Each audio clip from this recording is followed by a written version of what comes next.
record on this computer.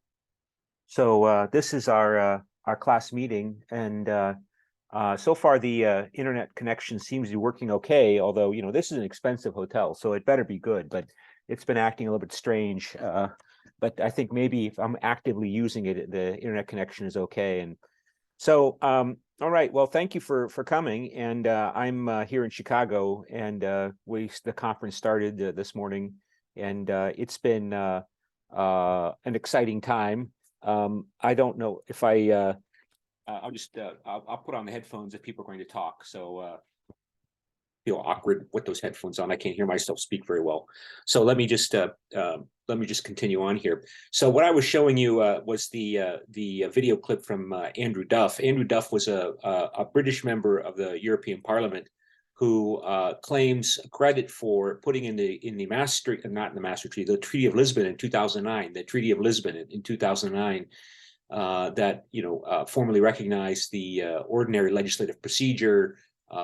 Supposedly gave equal status to the European Parliament in the decision-making process and making internal policies. And you're reading about internal policies now in the this chat this week that he put in the article in the Treaty of Lisbon that also included a withdrawal procedure for how to leave the European Union. And it was put in as an afterthought. It wasn't really taken as a serious issue. But then when they got towards the end of the negotiations for the Treaty of Lisbon at the Intergovernmental Conference of the European Union member states, they decided, well, we should put something in there about how to withdraw from the European Union. And so, of course, then to most people's surprise, the British then used it and then used that article in the Lisbon Treaty of how to leave the European Union to leave the European Union. And Andrew Duff, as you could tell, had a speech impediment. And he was a member of the European Parliament for Britain, and he would be the only British member of the European Parliament that I would see would challenge Nigel Farage in the European Parliament, because Andrew Duff was a very strong pro-European member of the European Parliament for Britain, and Nigel Farage, of course, was using the European Parliament as a platform to whip up anti-European Union sentiment. And saying most, raucous, outlandish statements because he knew that would get media attention, right? It's like Donald Trump did in the United States. He gets media attention. I mean, people watched his European Parliament speeches on YouTube for the same reason that I was showing them in class, because they're entertaining, they're outlandish, and so they get attention. And so, and as I mentioned, however, in covering the European Union. So I've been teaching this class now for over 10 years at the Catholic University of Korea, right? That I never saw in the YouTube videos I would search for. I never saw a member of the Italian Parliament, of the Italian delegation of the European Parliament, or the German delegation, or the French delegation to the European Parliament challenge Nigel Farage, fight with Nigel Farage. Of course, as I mentioned, they know that's what Nigel Farage wanted. He wanted to get into fights at the European Parliament, into arguments. And so you would see every once in a while a member of the European Parliament from a weak or poor country, a new member state, like I remember seeing one from Malta argue with Nigel Farage, somebody from Romania try to challenge Nigel Farage, but never the rich, powerful Western countries. And Andrew Duff was the one member of the European Parliament that I saw from the British delegation that was pro-European Union that would challenge Nigel Farage. And the reason I was showing that video include the fact you saw that Andrew Duff has a speech impediment. He has a stutter, right? He has a stutter, we call it in English. And you can say that's great that the European Parliament the European Union is promoting disability rights and stopping discrimination against the disabled. But somebody who's already prone to Euroscepticism would say, what kind of politicians are really getting jobs in the European Parliament? I mean, Andrew Duff would never win an election in a British House of Commons election. It's unfortunate, but true, right? I mean, and maybe I'm overstating, but, professional politicians are supposed to be, good speakers, charismatic. They're able, however you define it very broadly, but somebody who can barely issue a sentence without having a stutter that your opponents are going to use against you to mock you. it added this element of view that the European Parliament and the European Union as a project as a whole is not really that something that you should take seriously, that you would want to put your national sovereignty under the European Union if you have people like Andrew Duff playing a leading role who people will laugh at. I mean, I don't have the video clip right now, but you can see on other YouTube video clips that we have of Andrew Duff, that when the European Parliament is in session and Andrew Duff is called to speak in front of the European Parliament podium, you hear one video clip I saw, you could hear somebody in the background yell, "No!" Because for the reasons I highlighted, that it makes the European Parliament look like it's not really serious. That the kind of politicians in the European Parliament that claim, to make policies that in the ordinary legislative procedure, that make policies that bind the member states, including the House of Commons and the Italian government and the German government, that this is the kind of politicians that are elected to the European Parliament. So it's a sensitive topic, and but like I said, as from what I saw, and of course I didn't look very systematically, but I've been teaching this for a while, so I've been looking for these clips.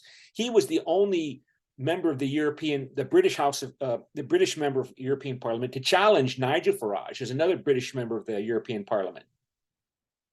And I think that's what the European Union expected, right? That the other members of the European Union expected that the British people themselves and the British representatives themselves have to fight this out and decide these issues. The Germans can't do it. The French can't do it. The Italians can't do it. It has to be the British themselves have to be committed to this. That means British have to take the lead in fighting people like Nigel Farage, and they didn't. They didn't succeed in stopping the independence movement, the Brexit movement from the European Union. And because again of this, they knew. I mean, you would just know that the Germans know, the French know, the Italians. They know Nigel Farage wants to get into a public fight with them, because that would whip up British nationalism even further. And even the members of the British president, the president of the European Commission, Barroso, before Juncker, he would just sit there and not respond to Nigel Farage. Even Jean-Claude Juncker, the previous president of the European Commission before the current one, he would not fight with him, even though Nigel Farage would attack him, would make comments about him. He would just sit there and smile like this. Yeah. And then, of course, Nigel Farage attacked Herman van Rompuy, and Herman van Rompuy, didn't respond directly against him. He responded in French, right? Remember, Herman van Rompuy is from Belgium, which, Nigel Farage disparaged as not really being a country. It's 18 million people. They're so divided. They can't form a government. In other words, it's not a great, powerful nation like Britain, or not to mention Germany and France and Italy. And so, but it was just very interesting to see that concern about nationalism and public opinion being expressed there, and that but Andrew Duff, smart guy, put in the article in the Treaty of Lisbon that allowed for withdrawal from the European Union, claimed to be the author of that, and then the British used it. So, okay, before I go on, let me also do the smart attendance so that I don't forget to do that. And so we go to attendance, and let's see, hopefully this is working. Yeah, so far so good. And we go to add smart attendance, make sure we're at the right class here, and your smart attendance number is 968. 968 is your smart attendance number. So 968. So if I can go back to the chat and put in 968 here, 968. Okay, there's your smart attendance number. And okay, so we also have a debate today, and so we're going to do that debate on Zoom, of course, and everybody will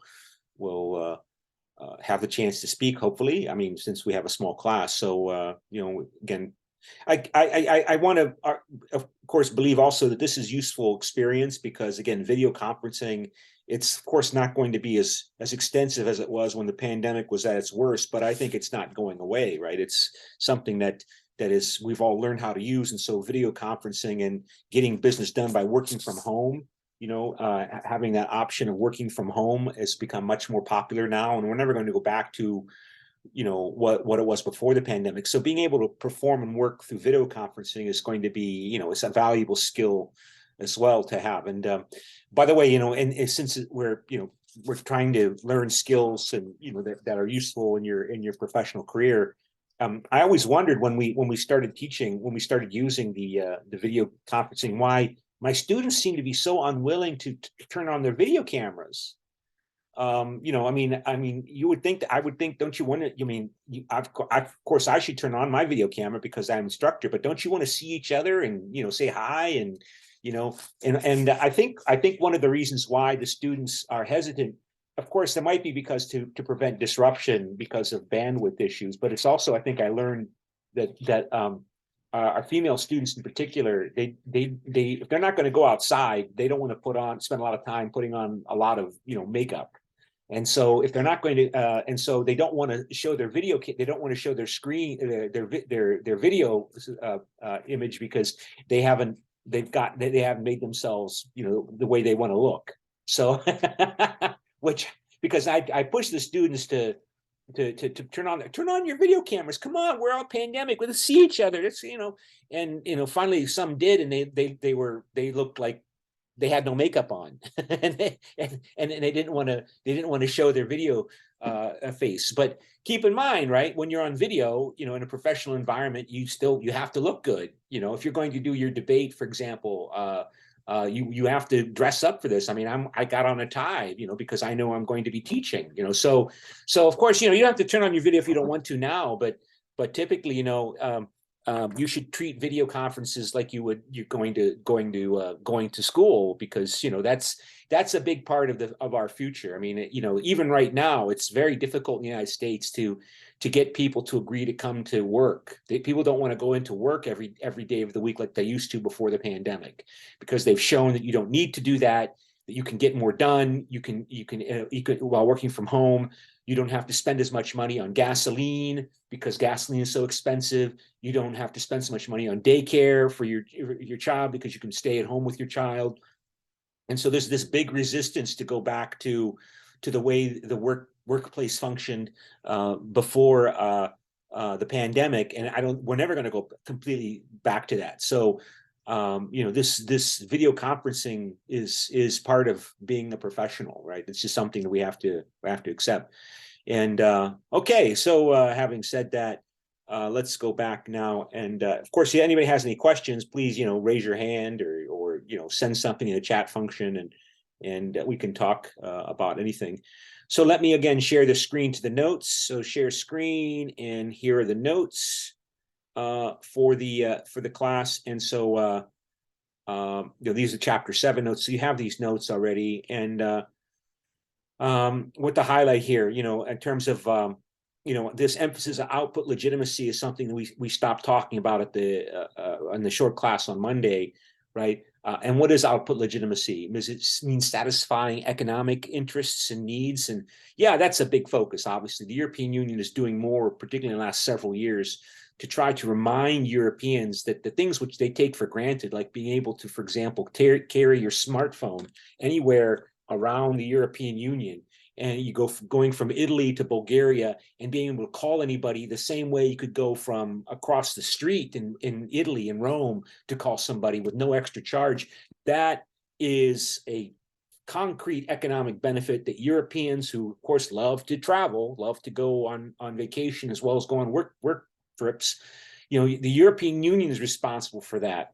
And and many other benefits. We covered how, for example, the European Union is trying to convince you that you should like the European Union because it's going to make buying digital software cheaper, because there's only going to be one charger port in use throughout all the European Union, and that will impact the whole world, because that means that Apple will have to retool its factories in China to produce iPhones that now use the USB port, and they're not going to make they're not going to have two different production lines for ports for American products sold in the United States, Apple products sold in the United States, and a separate port for products sold in the European Union. So Apple now has to reconfigure its factories in China and Taiwan that make iPhones.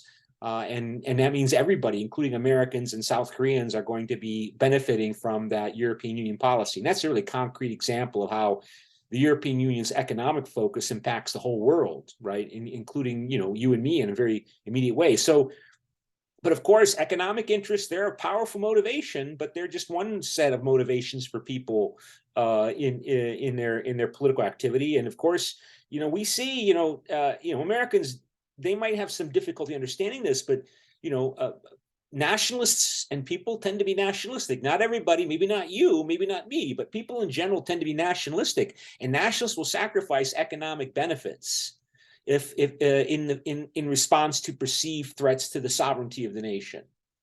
Not all humans, but your typical American or Frenchman or Italian or German or Chinese or Russian, right, as we see today, or Serbian, as we saw 25 years ago, right? They will sacrifice economic well-being in order to defend the sovereignty of the nation against perceived terrible threats, right? So, when I was in Bulgaria, right, Serbia fought 5 different wars while I was there, depending on how you count them.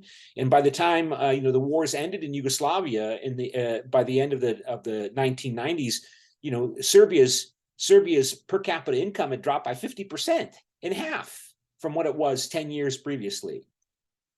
Half, right? And so the Russians, again, to the extent to which the Russian public believes that their fight in Ukraine is against being subjugated to Western domination, American domination, basically, through economic and not to mention, not so much military, but through economic means, they will sacrifice the economic benefits of being good trade partners with the European Union, as they already are. The European Union was importing hundreds of billions of dollars worth of oil and gas from Russia every year, and Russia is sacrificing much of that. So this output legitimacy that tends to focus on economic legitimacy, but that's only one set of dynamic human motivations for political behavior and perception that change. And so, this output legitimacy emphasizes the extent to which the European Union policies are effective solutions to problems. But this is typically economic and environmental problems, the quality of life problems, right? This evaluation is critical in determining how EU citizens evaluate the European Union, right? But again, if you're a nationalist, like a British nationalist, a Brexiter, you'll tend to make yourself want to perceive a world and believe in a world in which, oh yes, there's a short-term cost to separating from the European Union, but the long term, Britain will be better off economically, will be even more prosperous economically than it is in the European Union if it stays in the European Union, because Britain will be free to become the Singapore on the Thames River. That's how Brexiters described it. That Britain will free itself from the shackles of the common agricultural policy and social democracy of the European Union, trying to enforce workers' trade union rights that are going to make the economies of Europe sclerotic and slow compared to China and other countries, that Britain will be freed like Superman by Brexit from the shackles binding the British national and entrepreneurial economic spirit, and it will become the Singapore on the Thames River. London, right, on the Thames River. You people make themselves see a world and believe in a world that they want to believe in, that there's no contradiction between economic well-being of Britain and Britain's national sovereignty. There's no contradiction. That's what the point I was trying to make about psychological balancing, that human beings have multiple motivations and interests, and they want to see a world in which there's no conflict between them. I want Britain to be powerful and economically prosperous, and I want Britain to be independent from the European Union. There's no conflict. Oh, no, no. In the long run, it will people make themselves perceive a world that's self-serving. That, in other words, they can act in a way that allows them to pursue everything they want at the same time. So, and that's nationalism.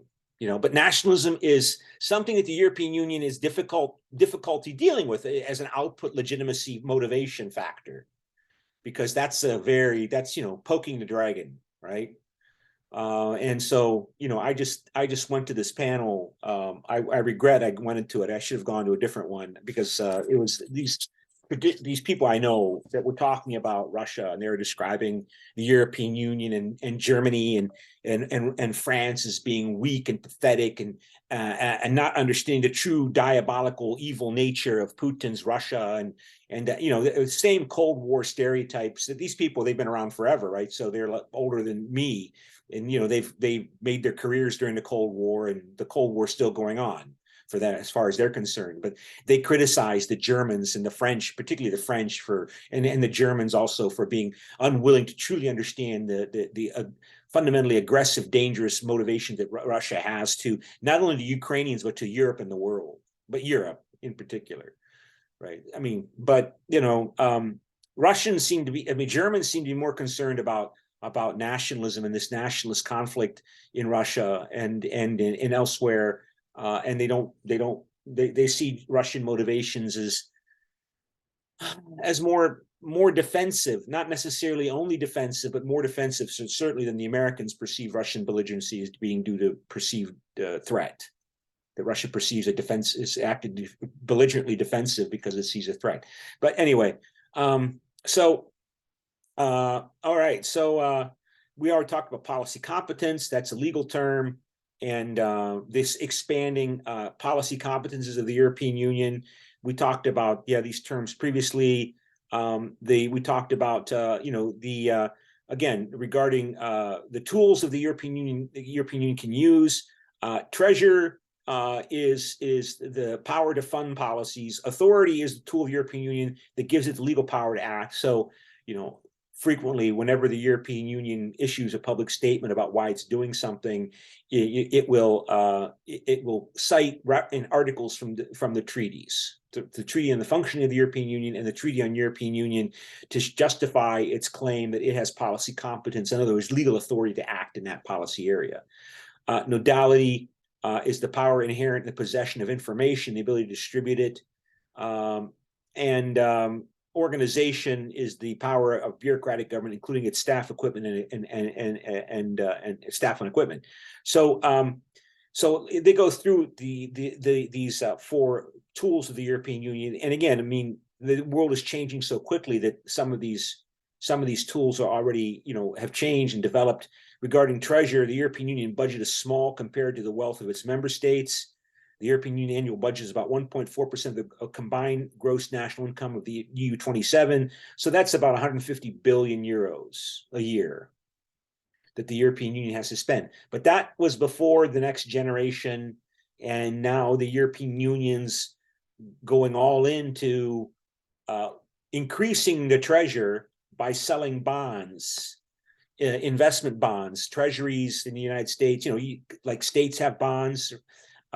The European Union is now selling bonds, and they were supposed to do it one time just for the pandemic, but it looks like it's just like policies in general. Once they are adopted, it's hard to stop using them. So they're probably going to continue to sell bonds now to fund, various programs in response to the Russian invasion of Ukraine. I should mention, however, I read in the news that the U.S. Expenditure of aid to Ukraine is more than the rest of the European Union and other countries' actors combined. So this is mostly being funded by the United States, predominantly, this military and economic aid to Ukraine. The European Union is providing some, so are the other member states, but it's predominantly the United States.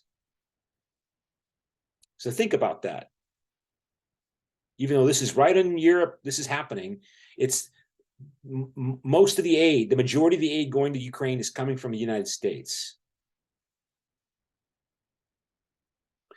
So what does that tell us about the European? I mean, it's kind of disillusioning. I mean, because from the Russian perspective, yeah, we know this. The European Union serves NATO, and that means it serves the United States.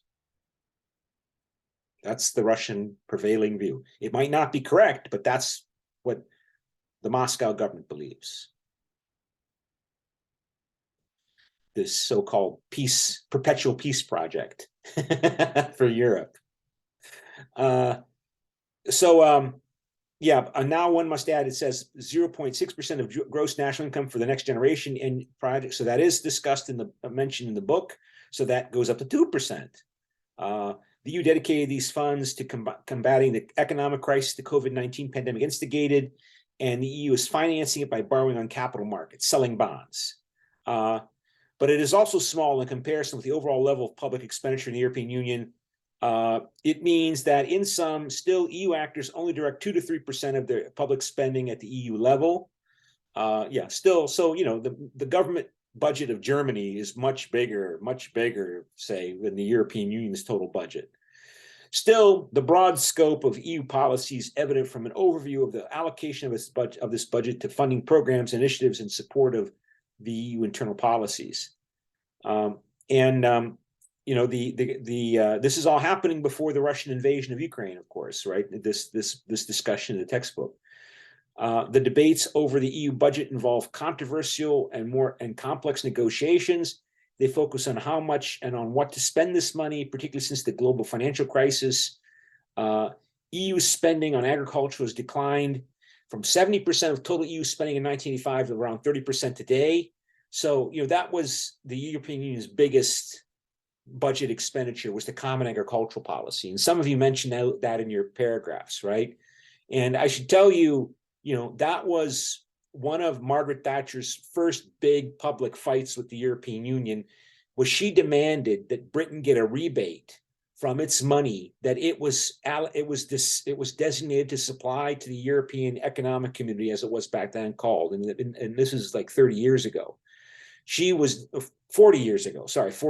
She was demanding in the early 1980s that she said, she wants her money back. We want our money back. She was demanding for the United Kingdom that they get a rebate on their money, on much of a portion of the money they were spending into the European Community budget, because it was going to the common agricultural policy, which she viewed as supporting and subsidizing inefficient farmers in France and Italy and Greece. Well, Greece later, but that the Britain's agricultural sector is relatively more efficient, smaller. So Britain, as a developed, prosperous country, is spending too much money into the European Union, but European Community budget. Again, this is 40 years ago, and not getting enough back. So she demanded a rebate, and the other members of the European Community agreed to give Britain a rebate on its contribution to the European Union budget because of the common agricultural policy. And so that was her first big fight with the European Community. And you read about the story of how the European Community was really grossly over subsidizing its agricultural industry. Now, having said this, keep in mind, these subsidies were not primarily going to poor small farmers in France and Italy trying to make enough money to survive. Those subsidies in the common agricultural policy disproportionately benefited big agricultural businesses, big agricultural businesses, big multinational companies in France and elsewhere that were getting subsidies from the European Union for this production. And of course, there were these stories back in the 1970s of how the European Common Agricultural Policy was subsidizing production that nobody could, to subsidize the agricultural sector that could not be used, could not be sold. So there was these big production overcapacities producing what they would call butter mountains and wine lakes. If you wanted to find a reason to criticize the European Community, you could point to the common agricultural policy. But the important point to mention is that the common agricultural policy, it wasn't just to make sure that Europe had enough food. I mean, that was always the justification of the common agricultural policy, right? That Europeans want to make sure that they always have the capacity to feed themselves. And the typical standard statement is that the Europeans remembered the horrible situation right after World War II, when people in Europe actually died of starvation. There were actually some people in Germany, for example, that died of starvation because they couldn't get enough to eat. I mean, I've not looked into that claim, but that is the standard statement, that Europe must maintain its ability to feed itself in case another war happens and economic trade is cut off between the United States and Australia and Canada because of naval warfare, right? But that, I think, is really according to Andrew Moravchik, the founder of liberal intergovernmentalism, which is one of the most founding theoretical principles in today's study of the European Union. He even pointed out the common agricultural policy, he claims, was started because President Charles de Gaulle of France wanted the European Union to provide, the European community to provide funding that would allow, that increases support among French farmers. That French farmers, that it was a political act that was a response to political interests of French political actors inside France, seeking to exploit the European community in order to pursue not just their economic interests, but their political interests. And this would outrage Brexiters, people in favor of Brexit, right? That the European Union's economic policies, by getting too deeply focused on regulating and taking control over economic sectors through the European community and later the European Union, it's going to be too much shaped or controlled by political interests. And so when Margaret Thatcher started fighting about the common agricultural policy, she was fighting against what she saw as this excessive European community intervention in the internal economic policies of the member states, with claims that we need to make sure that Europe can feed itself in the time of crisis. But really, it's because of politics to pursue political objectives at the expense of economic efficiency and economic growth, to give subsidies to economic actors that can't economically compete. And so the European Union has been responding to that. And so this is a big statement, right? That since Margaret Thatcher began complaining in the early 1980s, now it's down to the European Union budget is only 30% going to agriculture today. And meanwhile, the European Union has proportionally increased spending in international development, regional investment, and research and innovation. And to try to regulate the European Union budget, the European Union's 2014-2020 multi-annual financial framework was the first time in the EU's history that the EU agreed to reduce the European Union's budget. So this, again, this responding to this growing Euroscepticism, responding to this growing skepticism regarding the European Union, spearheaded by the conservatives in Britain, right? They started to talk about reducing the European Union's budget, not just in Britain, right? The richer, more prosperous countries were becoming more and more resentful about what they felt was subsidizing the inefficient, poorer countries. And this included Netherlands. Like the Netherlands wanted the reduction in the European Union budget because they're a rich, prosperous country, and they don't want to subsidize Polish farmers because or poor countries because they don't. There's this growing Euroscepticism, not just in Britain, but throughout the rich, powerful, wealthy parts of Western Europe. This, of course, is before the pandemic. And then this, of course, is before the Russian invasion of Ukraine. And now,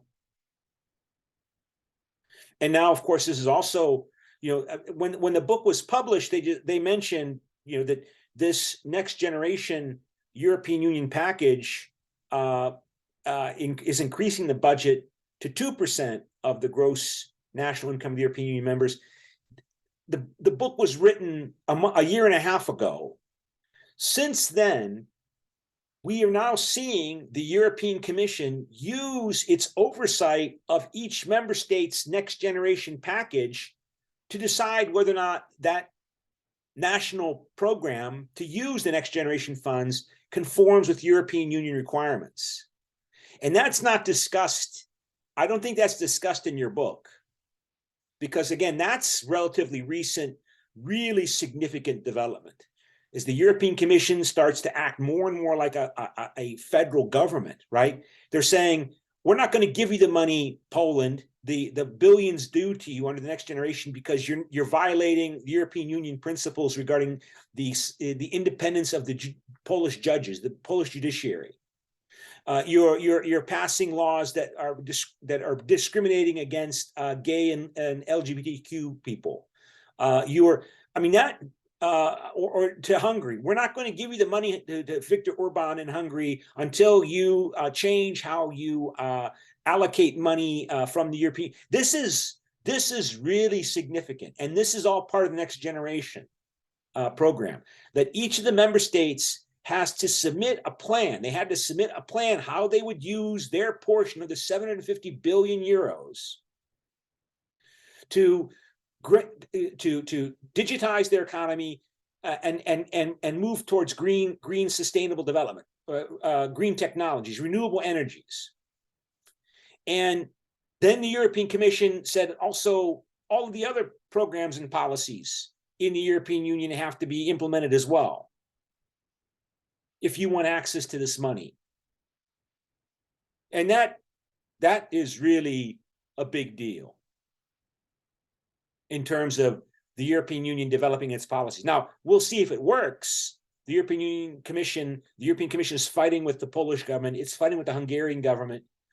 I think most people expect that some kind of accommodation will be made in both cases, right? Particularly with the war in Ukraine, Hungary and Poland are not going to leave the European Union. I mean, there was discussion about a Pole exit. We had a Brexit, maybe a Poland exit, a Pole exit.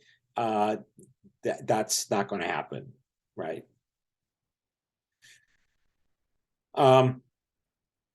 Yeah, so the 2021-7 multi-year financial framework includes a rule that permits blocking money from member states whose breaches of the rule appear to threaten the sound financial management of the budget. And so, yeah, there is that portion, and this is the justification of the European Commission doing what it's doing now, which, we'll see if it works.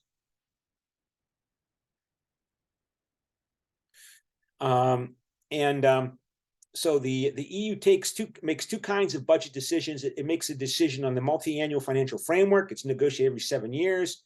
It requires unanimous agreement among the member states. So Hungary and Poland agreed to this, and approval by the European Parliament. It also negotiates on making the European Union budget. That budget is decided by majority votes in both the Council of Ministers and the European Parliament. So, that in other words, the European Union is moving, for example, the agricultural budget as having to be approved by the Council and the European Parliament. For years and years and years, the European Parliament and the Council were not really involved in the common agricultural policy. The common agricultural policy was calculated in terms of the subsidies that countries got according to a formula. That it wasn't really, there really wasn't any kind of political negotiating or decision making by the Council and the European Parliament regarding the common agricultural policy. That has been changing. And so, it's becoming more, again, like a federal government, right? In terms of how the European Union is evolving as an institution. The EU funding sources are several, but the EU relies on the member states to collect them for the European Union budget. Again, that's before the next generation. The biggest source is the individual national contribution each member state annually must make as a percentage of its gross national income. 65% comes from these national contributions that the member states each are assigned to make, and Britain got a rebate on its contribution under Margaret Thatcher and kept it until the very end.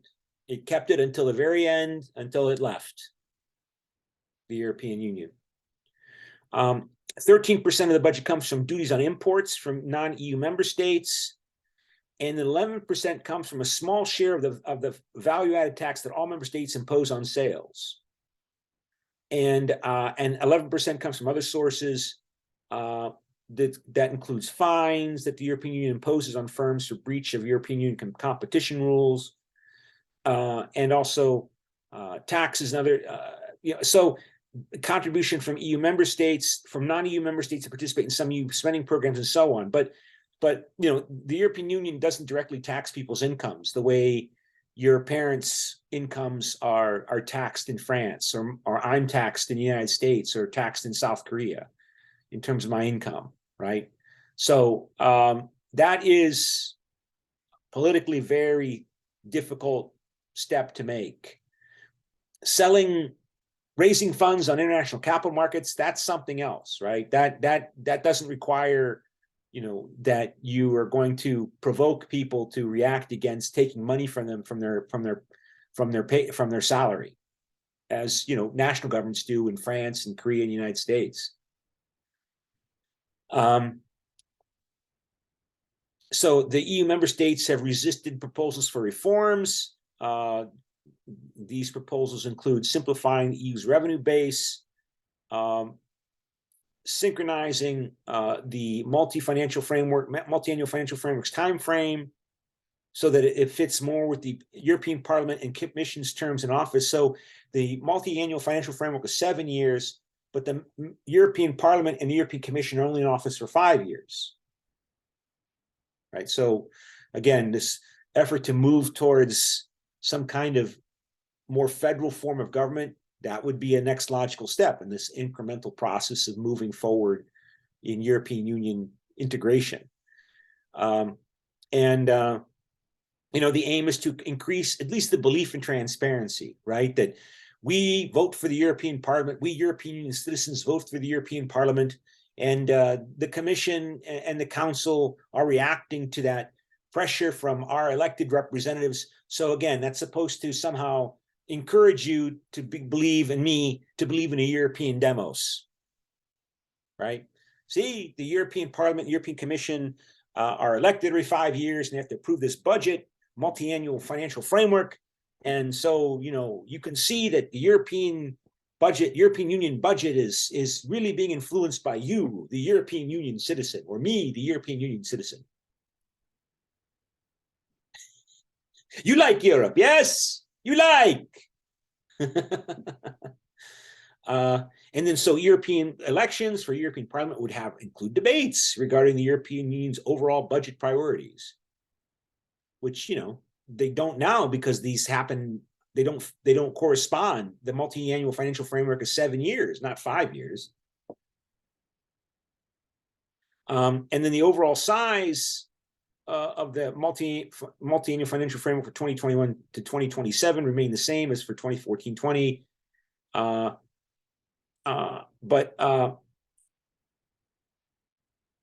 Again, it required an increase in the contributions of the EU 27 member states to compensate for the withdrawal of the United Kingdom. So the United Kingdom, even after getting a rebate under Margaret Thatcher, was still a net contributor to the EU budget. I mean, that's accepted. That was always understood, right? That the wealthy countries, for their own economic and political interests, want to encourage the poorer countries to be committed to working with the rich and powerful Western countries in the European Union.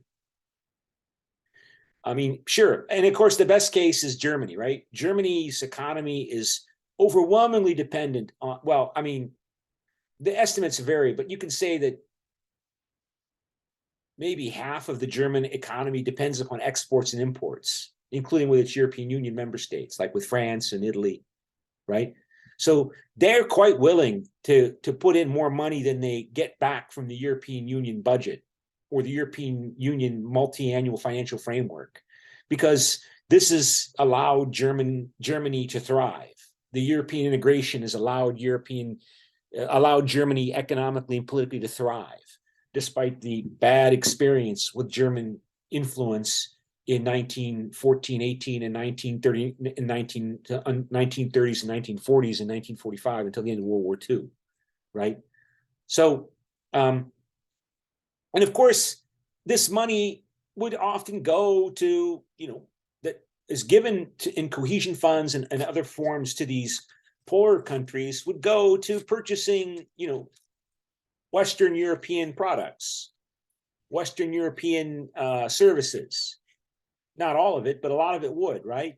But that was the expectation. We the rich, powerful countries in Europe, should be providing some transfer of wealth to the poor countries to make, on behalf of cohesion, European solidarity,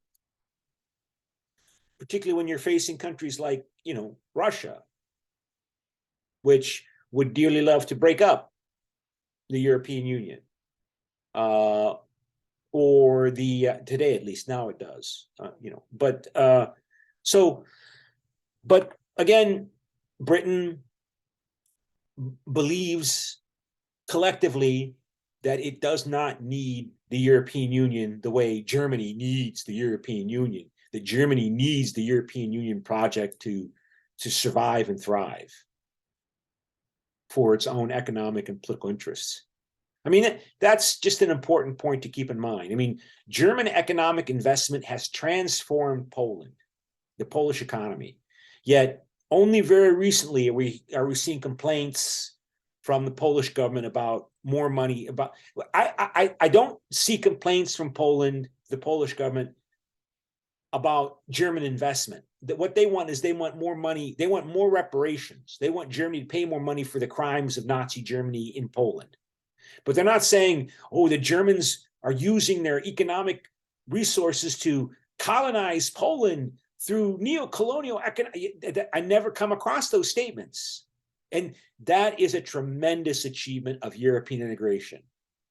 The German money is not seen as serving German political domination, German political imperialism. That is due to the European Union. And that is really impressive. That is really impressive.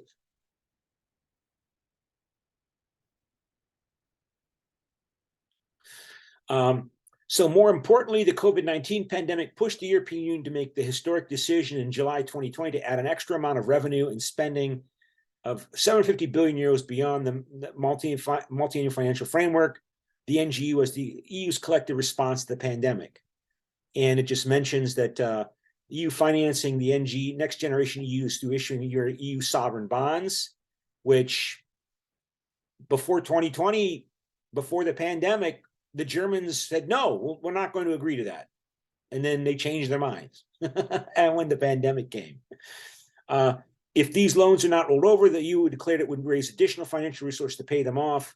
Yeah, and so at least 30% of this money is supposed to go to expenditures to fight climate change. And the European Union is all about being a leader and adapting to climate change and protecting the environment and revoking climate change or trying to mitigate it or stop it and promoting green energy and so on. So again, we'll see if that increases support for the European Union within the European Union member states. The total spending of the EU under the 2021-2027 multi-annual financial framework and the NGU adds up to 1.8 trillion euros. It is unprecedented. Okay. The EU has utilized debt financing previously, but never at this scale. It is a highly controversial move. The so-called frugal four, the Netherlands, Austria, Denmark, and Sweden, in other words, rich, prosperous country who's, who there are going to be strong political sentiments there that we don't want to give our money to these lazy, backward Greeks or Italian, whoever. They don't want to subsidize. They don't want to transfer wealth to these poor countries. They opposed this move for months. They agreed after winning bigger rebates on their overall EU budget contributions. Observers continue to speculate whether these developments indicate a move by the EU towards a truly common fiscal policy and therefore towards a more federal Europe. I mean, yeah, I mean, again, there, and that was a theme at this panel I just attended before this class, right? That the Germans, in particular, they've talked about the Russian invasion of Ukraine as a turning point in Germany now having to rearm. That Germany is going to have to spend more money on defense. That Germany is going to have to, but they've made statements, but there's been this continuous complaint, like at this panel I just attended, and in the media, that they're not, the German government under Olaf Scholz, the Social Democratic Party government, is not following up with these words that they made earlier this year when Russia invaded Ukraine. That they're not doing what they implied they were going to do.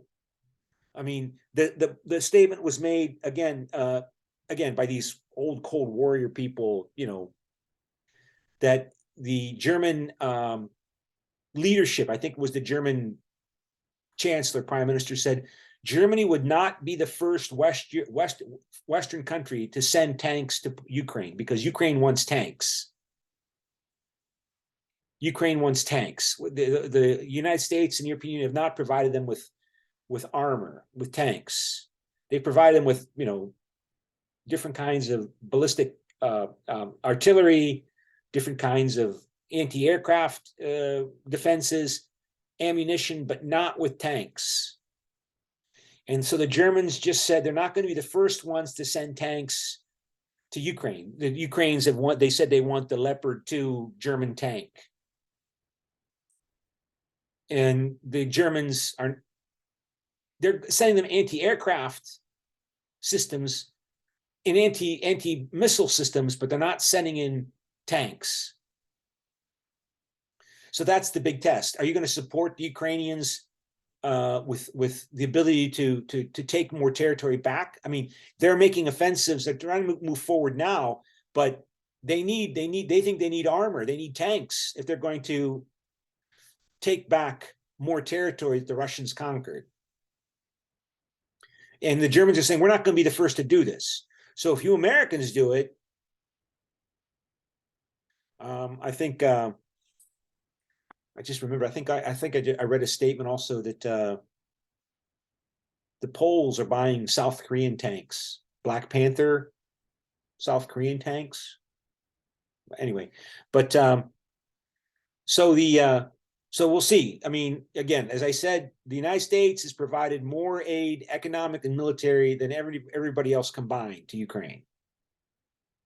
Still.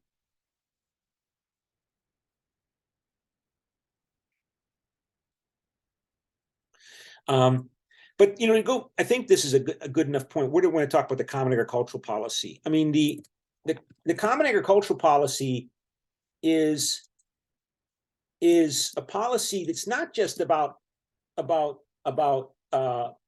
feeding Europe. It's about politics, right? Remember that the European Union was originally intended to be a peace strategy. That, again, that's the big tragedy, because evidently the Russians don't view it that way anymore. They may have viewed it that way 30 years ago when the Soviet Union collapsed, but 30 years later, in 2022, they don't view it that way. And, you know, we always ask this question, could things have developed differently? And, well, I have to talk about the common agricultural policy. So the common agricultural policy, the EU has the most exclusive competence regarding policy towards agriculture in the European Union. So this is an area that's pretty much exclusively under the control of the European Union. It is one of the central welfare state policies over which the EU has competence. So that tells you right there, welfare state policy, we're talking about the welfare of people. When we talk about welfare state, we're talking about people that work in the agricultural sector. I already mentioned most of the money that benefits the European Union had been, at least in the early part of the European community, was going to big companies. It wasn't going to your small farmer benefited, but most of the money was going to the big companies that processed and sold these agricultural products, that bought, processed, and sold them into everything that we eat and consume, right? So, but they call it a welfare state policy here, which, you know, tells you that the European that this is a political objective. This is a political goal, forces at work here. And like all of these policy competences, they have grown and developed in response to the way the world has grown and developed since the European Union began as the coal and steel community back in 1952. So back in 1952, of course, there was no common agricultural policy. That was added in the 1960s, right? But in the 1960s, still the only members of the European Union were the six, right? West Germany, France, Italy, Belgium, Luxembourg, and the Netherlands. And France wanted the common agricultural policy under Charles de Gaulle, and they were supported by Italy as well, because Italy and France had a lot of farmers compared to West Germany and Britain. I mean, West Germany and other. So, but then as the European Union expanded into Eastern Europe, well, no, before it expanded into Spain and Portugal and Greece. These were Western but poor countries, right? They were countries that were part of NATO or under the domination of NATO. Spain wasn't formally part of NATO until much later. But the common agricultural policy was aiming to co-opt those segments of society in those poor countries that were modernizing, that were integrating into the European and global capitalist system. And the concern was that you wanted to incentivize those farmers to like the European community and later the European Union. And this would become particularly important when the European Union expanded to include all of those poor East European countries. I mean, keep that in mind. When I went to Bulgaria in 1994, people told me that something like 33% of the Bulgarian population was still living and working in the countryside. 33%.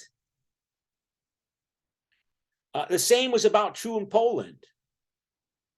33%. What percent of the population lives and works in the countryside today in South Korea or in France? It can't be more than 3%. So, particularly in these former communist countries, there was going to be revolutionary economic transformations that these economies are going to undergo as they dropped communism in 1989 and had to overhaul everything. Economic policy, social policy, education policy, how to run the government, everything had to be overhauled. And I mean, as I told you, there was this concern that political radicals would come to power in the midst of all this tremendous stress and anxiety in these countries. I mean, this seems like an old distant time, you know, but like the Baltic states. The Baltic states are the three former republics in the European Union. I mean, I guess just to talk about that, I mean, you know, I guess maybe I can show you the Baltic states. If I go to Wikipedia here and go to I don't have Wikipedia. I should have opened a Wikipedia page that you see here.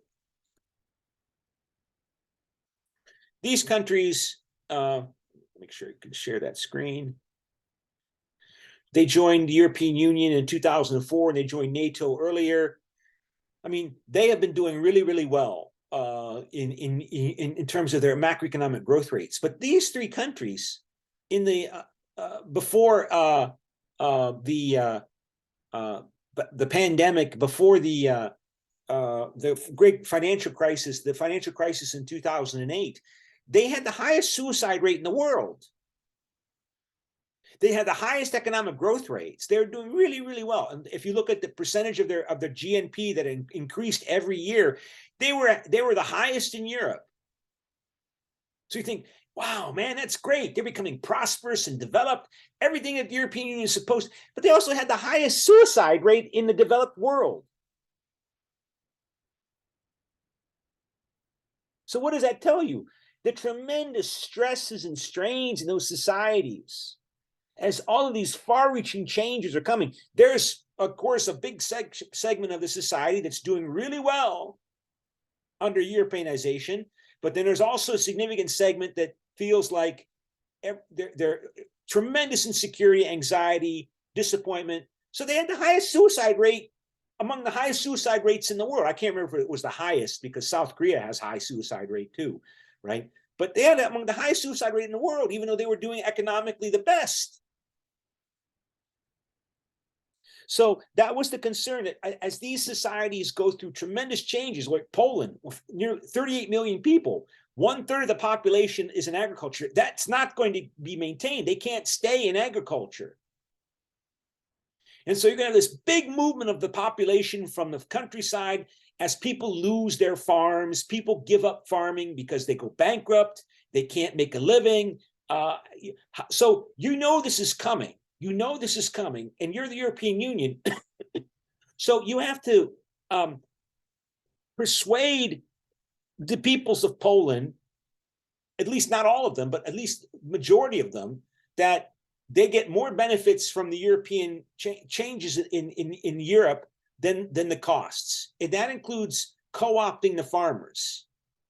So today, I mean, last time I checked was a year or two ago, the percent of the population in Poland that's involved in farming, I think, is down like to 15%. So about half of what it was in 1989. So here we are in 2022. That's over 30 years. Over 30 years, the percent of the people in farming in Poland has dropped by half. So that means, and that means millions of people have moved from the countryside.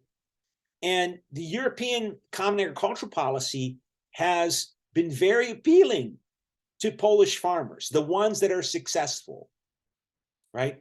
The ones that are competitive. They have been buying the property of those other farmers that are not being successful, those other farmers that are not cooperative. You slow down and regulate this change process so that it's not a personal catastrophe. So what typically happens, right? Somebody is a boy or a girl growing up on a farm, and a small farm in Poland, and they graduate from high school and they go to college in Warsaw. They go to a university in the city somewhere, and what happens? Like what happened in Korea, what happened in America, right? They go to college, they get a degree, they get a job, and they stay in Warsaw. They don't go back to the farm. And you still have their parents or grandparents still living on the farm, but they're not going to stay on the farm. They got a life in the city. They got a job, they've got an apartment, they like living in the city, all the benefits of living in the city. And so they might keep the farm as a vacation spot. But what ends up happening is they stop farming and they sell the farmland to somebody else. Right? And it's all a very regulated, peaceful process, in part because of the Common Agricultural Policy regulating and incentivizing this structured reform of the agricultural sectors of these economies. I mean, because the claim is that back in the 1920s and 1930s, this industrialization and the changes that happened in Europe in the late 19th century and the early 20th century included this tremendous stress and strain on these societies because of the industrialization, and that radicalized these new workers coming into the cities from the countryside, and they became susceptible to radical ideologies, whether it be communism and fascism and whatever, and then Hitler really played with those notions, right? That he represents the people of Germany, and that the true spirit of the people of Germany can be found in the countryside among the farm.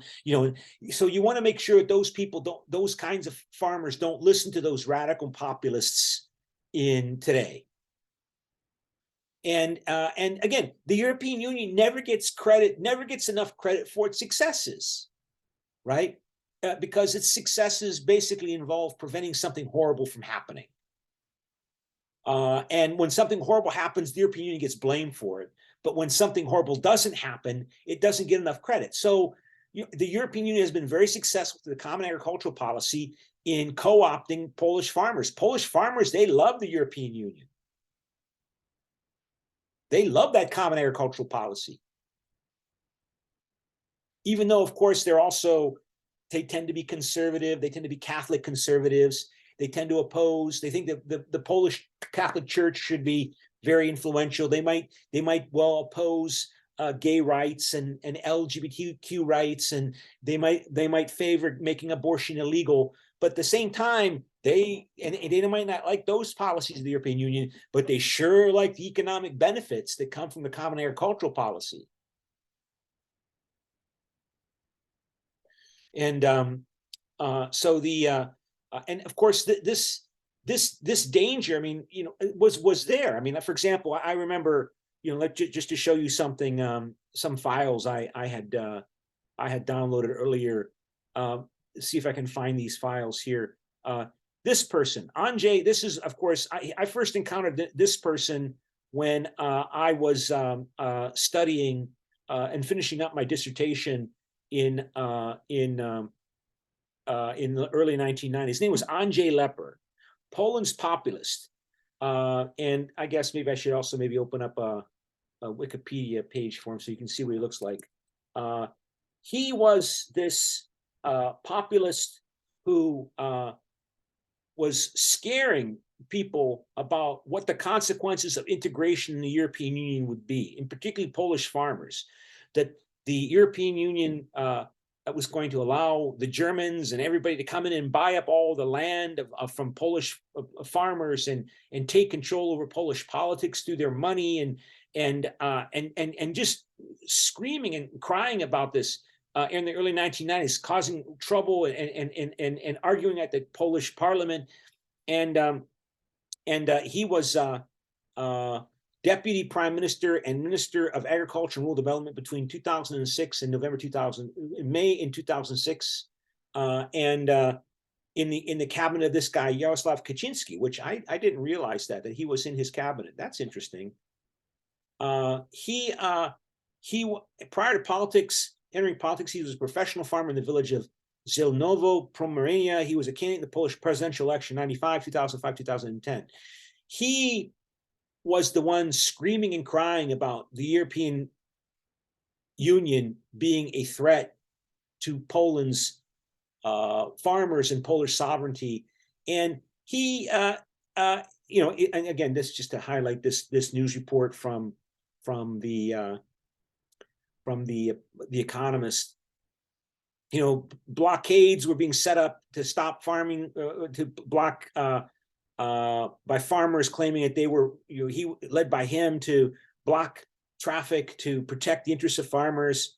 It says here, with his quick puckered scowl and solarium tan, Mr. Leper, a farmer's leader elected to parliament last year, used to be likened to Elvis Presley. These days, the comparisons are more pointed. Haya Leper ran the cover of a weekly magazine recently, showing the sepia-tinted Mr. Leper in a Hitlerian pose, a shadow on his face suggesting the late Führer's toothbrush mustache. Their speeches were like two, said the magazine. The message was clear. It was time to take Mr. Leper seriously. And it goes on to describe, his complaints and screaming about the danger of the European Union to the well-being of Polish farmers. And then he gets into the European, Poland gets into the European Union, and the common agricultural policy removes all of his support, because the Polish farmers find out, despite his scaremongering and claims that that the European Union is a threat to Polish farmers, it was wrong. At least the common agricultural policy served its purpose. It caused this guy who was among, this is 20 years ago. The European Union is all on the lookout for these populists that might somehow cause radical changes that might be authoritarian populists to just disappear as a political force. See, what else do I have here? Here's his obituary. He later killed himself. There was always a claim that somehow that he was getting money from the Russians. So this is from 2011. Former Polish deputy premier tainted by sleaze and graft claims. The Polish politician Andrzej Leper, who has died at age 57, was the leader of the populist self-defense Samobronna Party and a former deputy prime minister of his country. His body was found in his party's Warsaw headquarters, where he had apparently taken his own life. He hung himself. Leper transformed Polish political life in 2001 when self-defense first entered parliament. The party presented itself as the third way, differing from the post-communist and right-wing parties which emerged from the Solidarity Trade Union, merging Catholic and anti-EU rhetoric with the left-wing economics. And the common agricultural policy eliminated him. So periodically the Americans and the British and others, they complain about the common agricultural policy, that the common agricultural policy is subsidizing farmers, that the common agricultural policy should be abolished, that the European Union should open up its markets to American and Canadian, Australian imports, and that the European Union says no, and they say no for different reasons, but one fundamentally important reason is because it's serving to try to control and shape politics in these poor former communist countries. I mean, if Ukraine joins the European Union, right, that's 44 million people. Again, a big portion of them involved in agriculture. If you're going to convince them to stay committed to European integration, despite the tremendous changes that has to happen in any country from former communist country trying to enter the European Union, the common agricultural policy is a critical part of that strategy. And the Americans don't seem to be able to understand this. Say, this is corruption, this is wrong, or they don't want to understand this because, of course, they want to sell more of their own goods, obviously, their own agricultural goods to the European Union, but they're blocked by, to a significant extent by the common agricultural policy.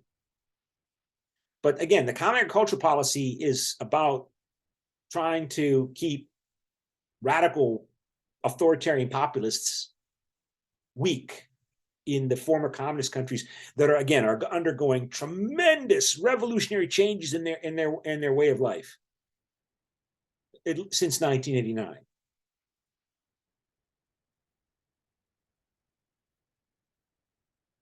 So it says he hung himself because I think he was charged with sexual assault. He apparently maybe tried to rape somebody, and he was going to be prosecuted, and he hung himself from his office, right? And criminal charges.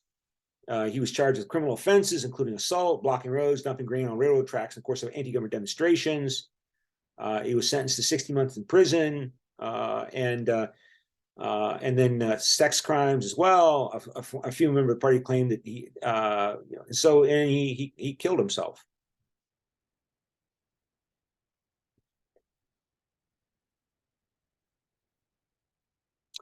So much for the first radical populist that we were worried about in studying the transformation of these former communist countries, these nation states like Poland, a big nation state of 38, 39 million people, that European Union did its job. It made him marginal, politically disappeared.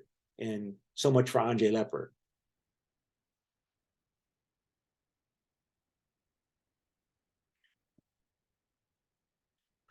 So let me go back here to the vote and just to remind myself of some of the things I wanted to do here today.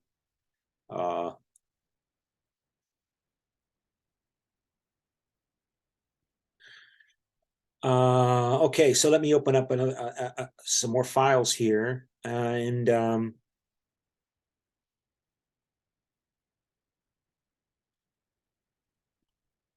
so yeah. Again, what's this report? This is from 2001. Make sure you see this screen share, and you can see this. Okay, that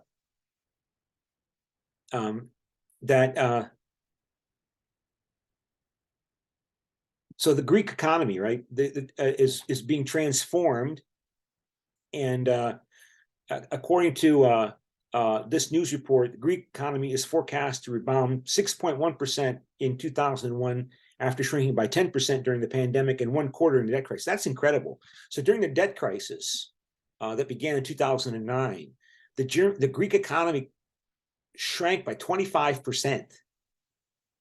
And then it was recovering by 2020, including with lots of investment from China and Russia, real estate investment. And then in 2020, it shrank by 10%. And this is all being funded, but the government still needs to attract billions in clean energy investments to help tackle its lingering mountain of debt. So it has this huge debt, right? Because it got hundreds of billions of loans, of euros of loans, to avoid defaulting on its public debt, on its sovereign debt during the financial crisis. And it's got to pay that. It's supposed to pay those loans back.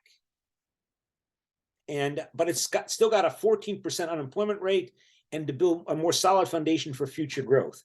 So Greece is getting a powerful boost to underwrite these efforts, 30 billion euros, nearly $35 billion, equivalent to 1/5 of the Greek economy, from an EU recovery fund designed to power a rebound from the coronavirus pandemic. So that's the next generation. And 30% of that money is supposed to go into green energy. So my question to you is, please respond to the following statement. By leading the direction of the EU in the global response to the global crisis of anthropogenic climate change, the EU will become, in effect, the federal government of the European Union. And so let me go back to the breakout rooms. And so how many people we got here? We got 5 people. So forming the 2 groups. And so let's assign you manually. And so these are the 4 people that are here today. So please join these rooms.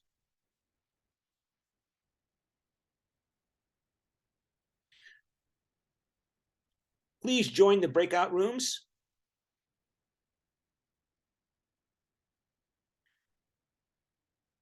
So Narayun and Junho Lee join room 1, and Huang Yan and Rami join room 2. Junho Lee, join room 1 with Narayun. Junho, where are you, Junho? Junho.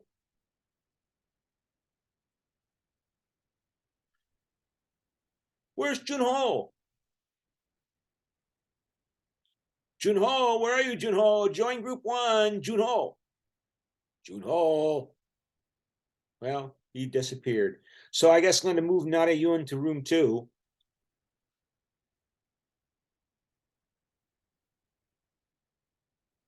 Okay, so where do you fit in responding to this message?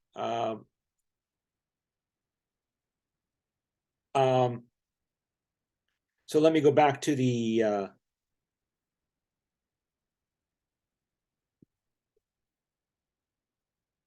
is it? No, that's not it. So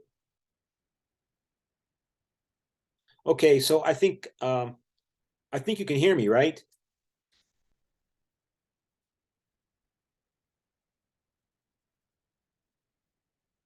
So please respond to the statement.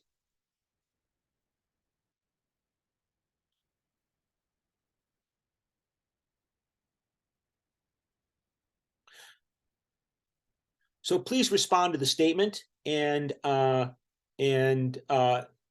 room 2, since you're all in one room, Yangwan, Huangyan, Manirami, and Nareyun, and talk to each other. And who's going to speak? And I didn't bring a coin with me, unfortunately.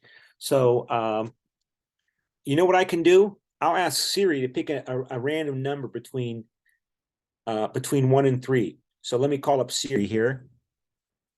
Yes. Siri, pick 24/7. Siri, pick a number between 1 and 3.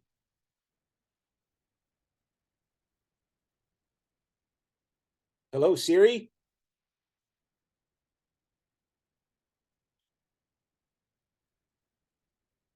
What do you want to search for? Pick a number between 1 and 3. Here's what I found. Pick a number. Randomly choose a number between 1 and 3.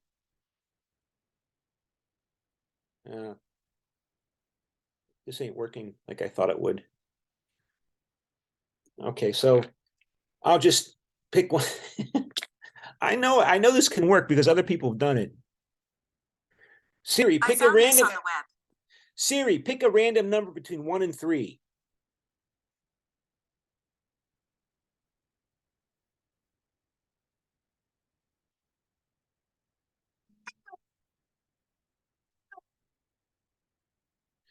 Siri, pick a random number between 1 and 3. Well, I'll have to figure this out on my own. All right. So, eeny, meeny, miny, mo, catch a rabbit by his toe. If he hollers, let him go. Eeny, meeny, miny, mo. So, Huang Yan, you're going to speak for the room. So, please decide.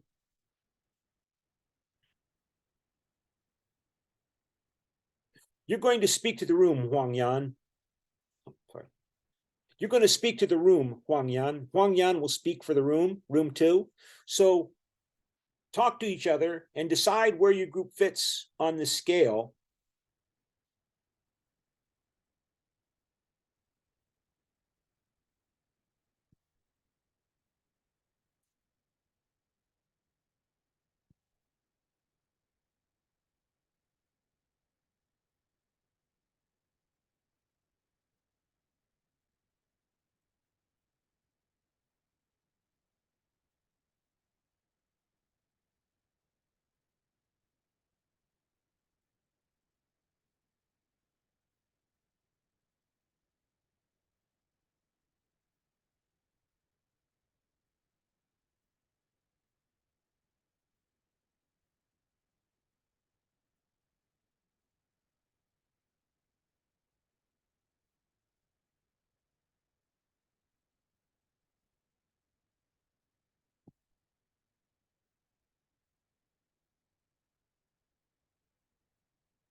Eeny, meeny, miny, mo, catch a rabbit by his toe. If he hollers, let him go. Eeny, meeny, miny, mo. So I strongly agree to the statement. And so I should write out a statement as to why I strongly agree. And, they don't give you any paper here in this hotel. Wow.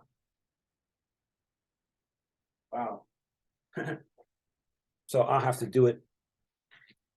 Why do I strongly agree? I strongly agree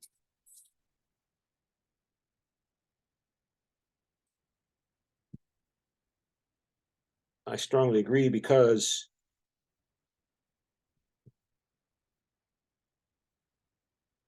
by leading the direction of the EU in the global response to global crisis of the anthropogenic climate change, the EU will become, in effect, the federal government of the European Union.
Okay.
Okay.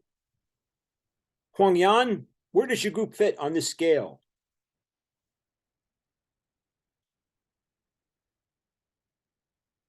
Huang Yan?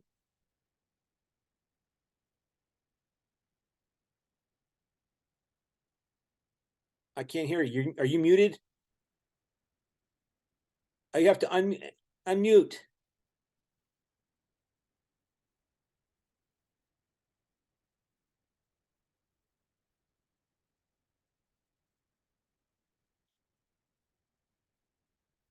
You're muted, Huang Yan. We can't hear you.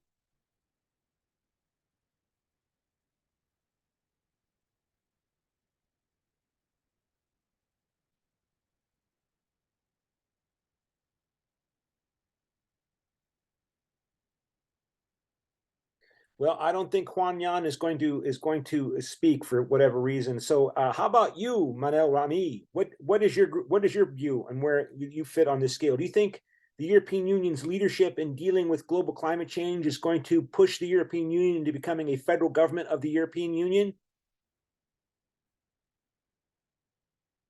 I'm not really sure how to answer this question.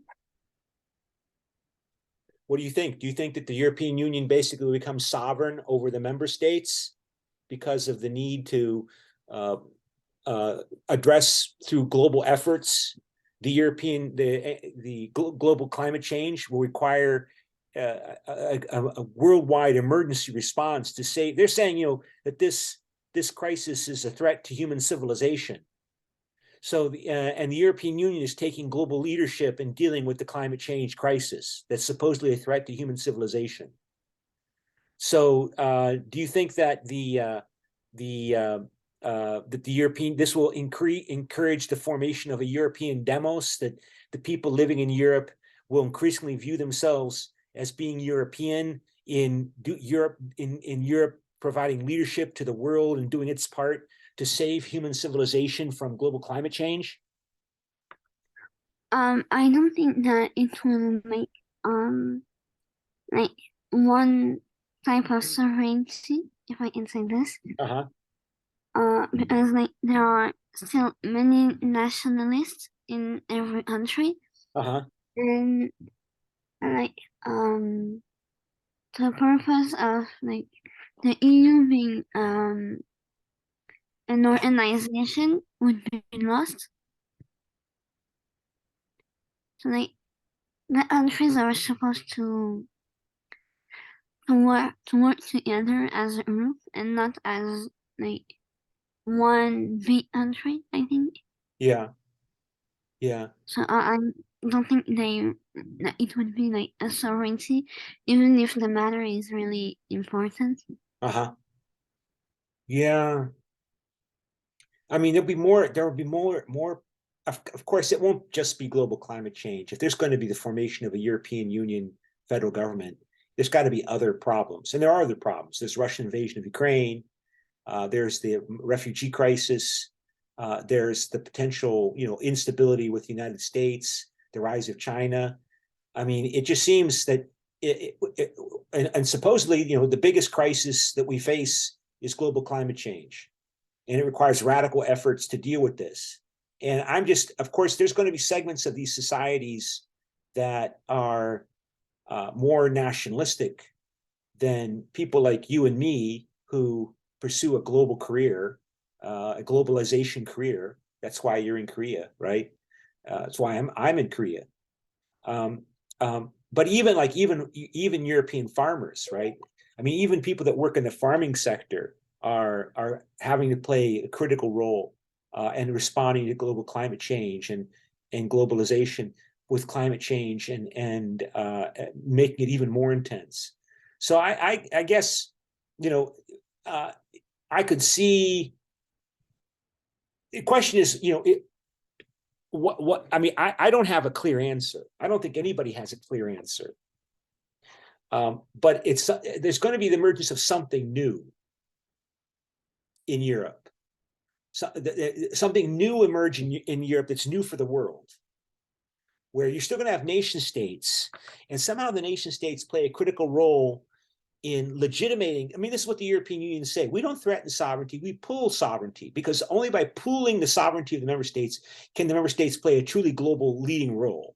Because Germany is too small, France is too small, Italy is too small by itself. The British have these delusions that they can just be a close ally of the United States, and by being a partner with the United States and the old British Empire, that they're going to play a leading role in the new world in which economics and trade are dominant. But that somehow this is still going to be. I mean, it goes back to that notion of dual sovereignty, right? That it's not, that notion of dual sovereignty is not written in any European Union documents. It's something that professors have developed.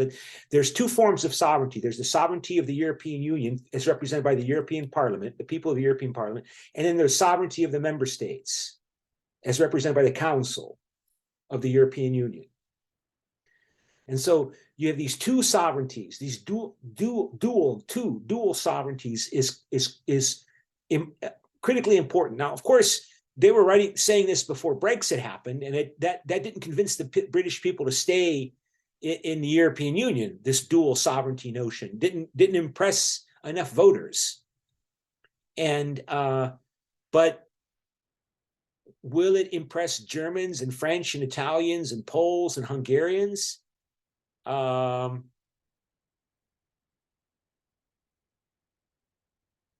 nothing is certain in this world, but I think it's more likely to happen if the member state leaderships want it to happen. And the British leadership didn't want it to happen. They didn't want to work for this. They did not want to deal with Nigel Farage and the rise. They didn't want the British party's system to change. I mean, the Germans will do anything to make this work, right? I mean, the British are not willing to do that. They don't think they have to adapt because they won both world wars. They didn't lose, they won. They can do anything. Historical experience makes a difference. People do learn the hard way about nationalism.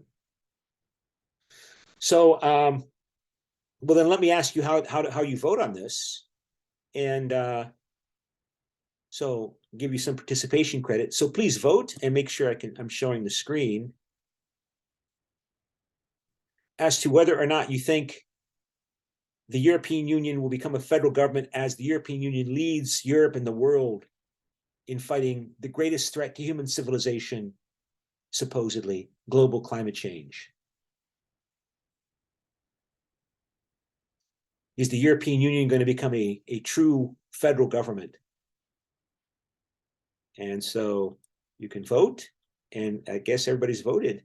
So you don't know. 4 of you don't know. 1 disagrees. Yeah, okay. All right, so let's then go to our debate. And you can see I got my headphones on because my speaker is kind of messed up. So I'm going to keep my By the way, they've upgraded. I noticed they've upgraded Zoom. There's new features on Zoom that wasn't there the last time we used Zoom in this class. Like now you could broadcast messages. You can broadcast voice when people were in the breakout rooms. That's a new feature. And also it more clearly shows you what you're screen sharing. That's a new feature. This is all in the last couple of months. So they're continuing to make Zoom better. Okay, so then we go to the debate question. And so let me first ask you to vote on this debate topic so I know who is pro and who is con. So please vote. It's identified. I just need to know who's pro and who is con. So 3 of you are pro. Nobody's con. 4 of you are pro. Nobody's con. Oh my, okay. Oh, well, one's neutral. So I'll work with Rami Manal. So we only have about 15 minutes left in the class. So again, I spent too much time talking. But let me then ask Pro to speak first. So Yi Chun Ho, please read your pro statement. Well, I think increasing European Parliament election voter turnout indicates the growing influence of European Union demos because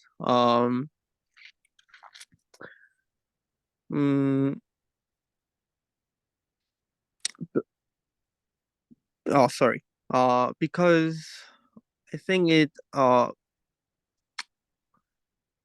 I think high rate of voting can mean high rate of democracy in certain countries and especially in European countries.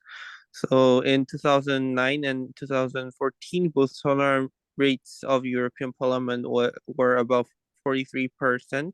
However, European Parliament turnout rates in 2019 was 51%, and according to the reading, the turnout rates were declining for several decades, and it shows that democracy is going back to normal.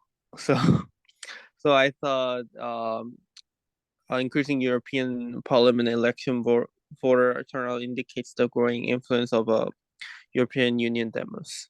Yeah. But what about this, our debate topic today? To international students, the European Union should increase its emphasis on market cushioning policies. Sorry, I read the wrong one. Okay.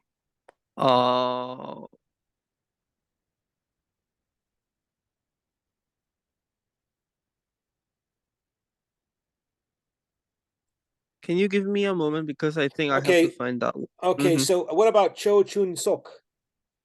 Cho Chun Sok, can you read your pro statement, please?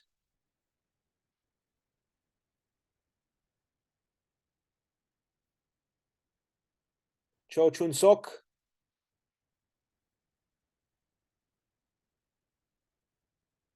Where's Cho Chun Sok? I don't think he's logged in. No, he's not here. Okay, what about Yun Nare? Yun Nare, unmute yourself. Okay, there you go. Yes. Okay. I think the European Union should increase its emphasis on market cushioning policies because since the single market has greatly helped the market's economic growth in the European Union, so it is clear that the single market should be pursued. But however, it is time for progress to adjust it because there are accompanying problems.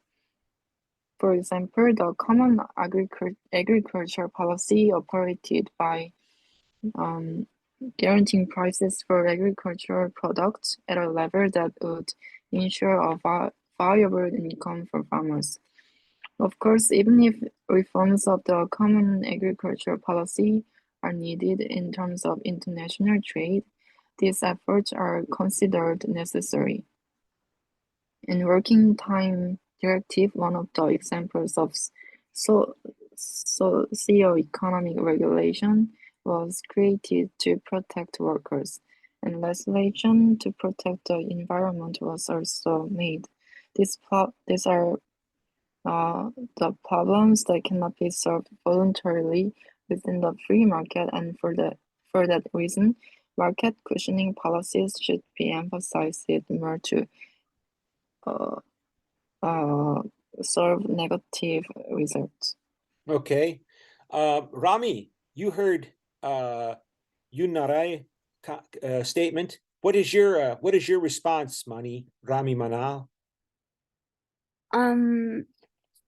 I wrote that like the purpose of these policies is to help dealing with the negative consequences of economic activities on humans and on the environment.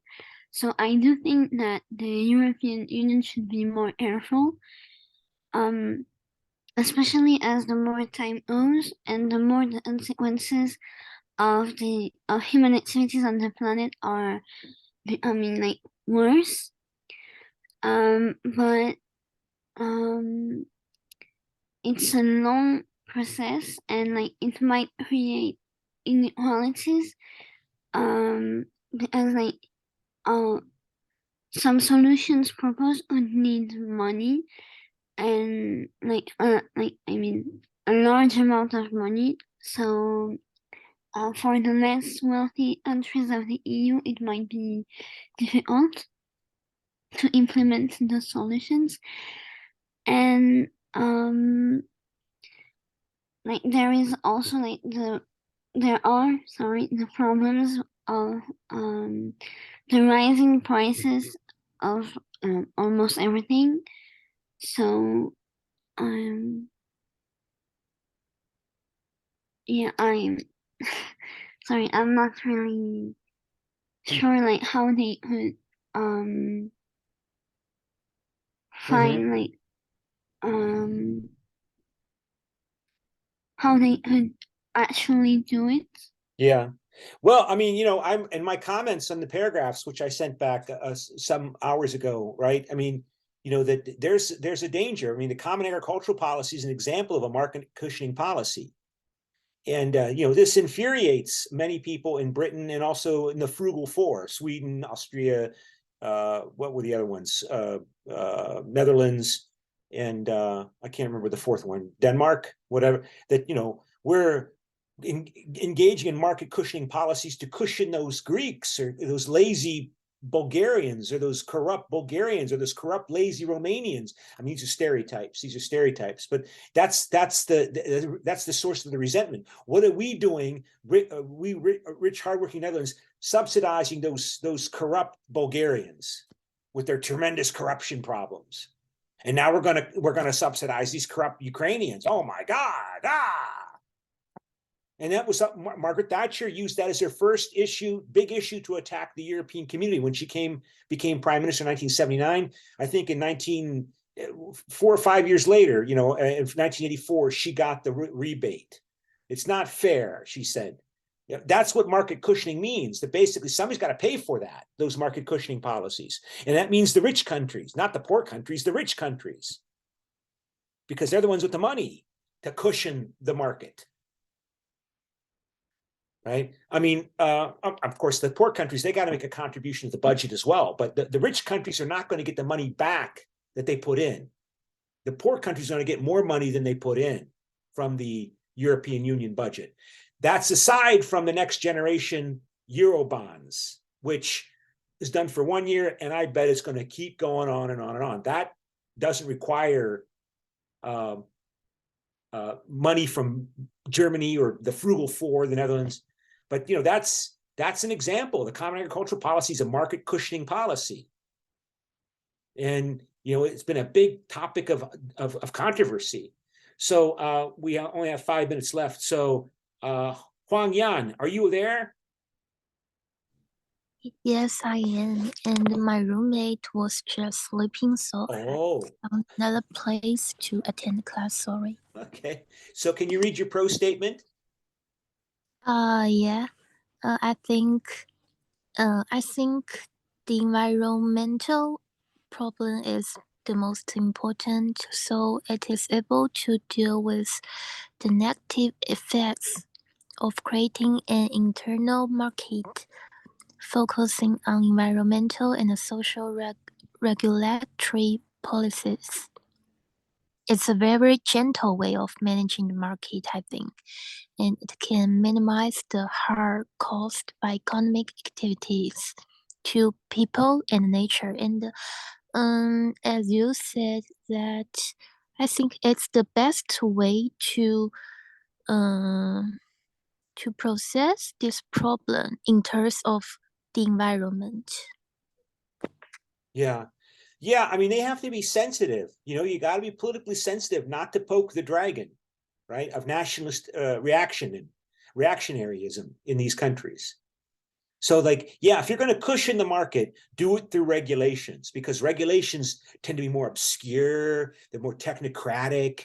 They don't involve controversy. I mean, they involve, for example, regulations that say, what would be a market cushioning policy? That, well, I mean, you have to pick. I mean, but there's limits to how far you can do that. If you're going to cushion the market, that means you're going to use money, or you're going to pass regulations to limit economic freedom. Right? If you're going to pass a market cushioning policy, even regulation saying that all workers who have to work overtime must get more money than they are paid when they work regular time. So if you work 40 hours a week and your boss says you got to work another day, you got to work another 8 hours, you've got to get more money that you get in those 40 hours. That's a regulation. But that's very politically sensitive. You know, that's socialism. That's what the Brexit people were arguing, that the European Union is moving towards socialist policies about workers' rights and requirements in terms of treatment of workers in terms of their vacation, about their termination, about how to fire them.